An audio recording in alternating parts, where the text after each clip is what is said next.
Bruno Berthet, bonjour. Bonjour. Vous êtes président du MEDEF Île-de-France. Absolument.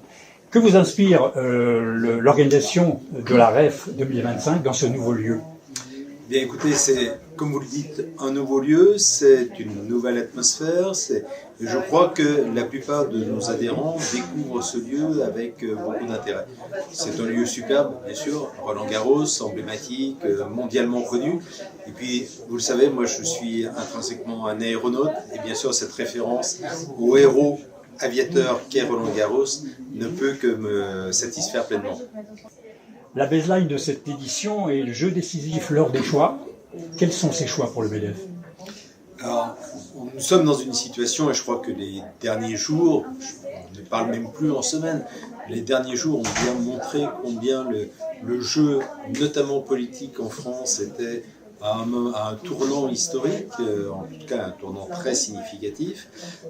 Il y a des choix à faire. Je pense que aujourd'hui, quelle est la direction dans laquelle globalement notre pays va s'engager? Les choix vont devoir être pris et beaucoup de questions restent posées à ce stade. À l'approche de la session extraordinaire de l'Assemblée, en quelle forme sont les entreprises d'Île-de-France? Alors, les entreprises d'Île-de-France, en fait, sont dans une forme un peu paradoxale qui, bien sûr, dépend beaucoup des filières, des branches dans lesquelles ces entreprises s'inscrivent. Un certain nombre de branches vont très bien. À nouveau, je vais vous parler d'aéronautique. Le domaine aéronautique va très bien et toujours dans une dynamique très favorable.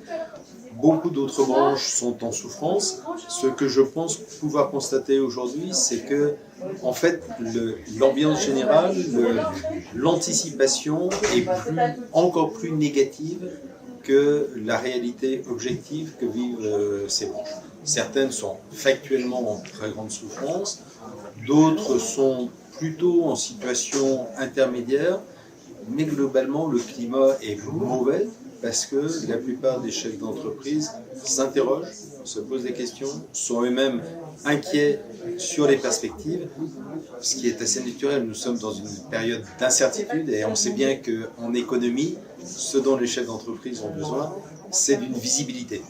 Donc cette incertitude crée une inquiétude qui elle-même a des conséquences, notamment des retards d'investissement.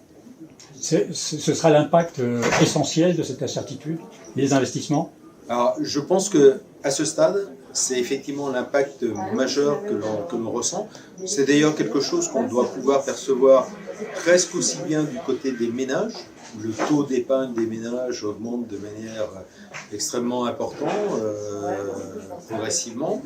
Et les entreprises, elles aussi, de leur côté, retiennent des investissements en attendant d'y voir un petit peu plus clair.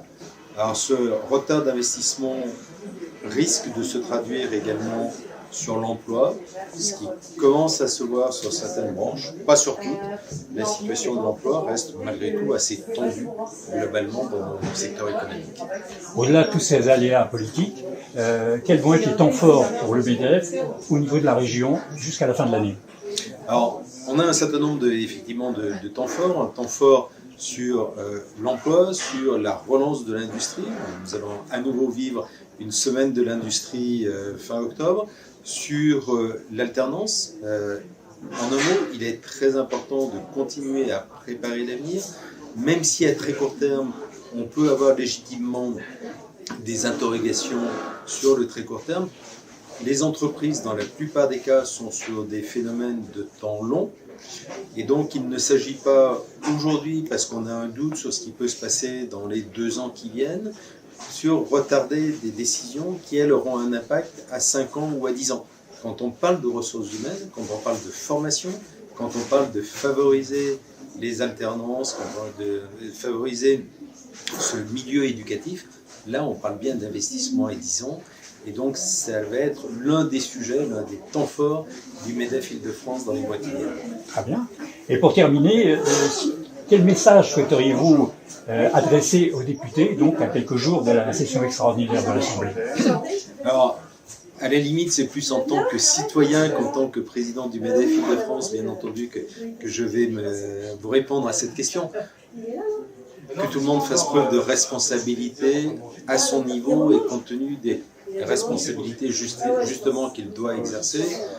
Ne faisons pas la politique du pire, essayons de nous projeter de manière à ce que la France puisse rebondir. La France qui a des atouts considérables, c'est toujours pareil, quand on se regarde, on se désole, quand on se compare, on se console. Quand on se regarde dans le milieu international, nous sommes un pays merveilleux, avec beaucoup de facteurs de succès, exploitons-les, allons vers l'avant. Et donc effectivement, on demande à chacun de nos parlementaires, c'est soyons responsables pour que la France aille dans la bonne direction. Êtes-vous un président de région optimiste? Alors, je suis forcément optimiste, sinon je ne serais pas chef d'entreprise. Merci beaucoup, Benoît Laflé. Merci à vous.